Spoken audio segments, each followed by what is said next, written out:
এই যে ভায়া, পার্বণেতে তোমার নেমন্তন্ন। আমার বাড়ি আসলে তুমি সত্যিই হব ধন্য। পৌষ পার্বণ নামটা শুনেই মন কি সুখে ভাসছে। পিঠে পায়েস পুলির গন্ধে জিভে কি জল আসছে। গোকুল পিঠের নাম শুনেছ? কিংবা পাটিসাপটার? কোন পিঠেটা বিফোর খাবে, কোনটা খাবে আফটার? আজকে পিঠে বাসকে ভরে রাখলে কি হয় মিষ্টি।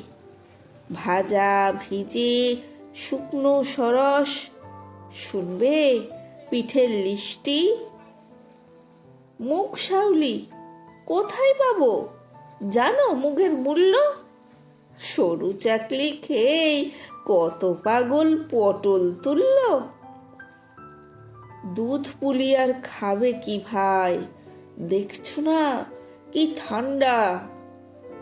গরুর বাতেই দুধ জমে যায় যতই মারো ডান্ডা। তাই বলে কি এবছরের পার্বণটাই নষ্ট? আমার বাড়ি গিয়েই না হয় একটু পাবে কষ্ট। পিঠে তোমায় খাওয়াবো ঠিক, বলছি শোনো সাচ্চা। লাঠিখানায় তেল মাখিয়েই রাখবো তুলে, আচ্ছা।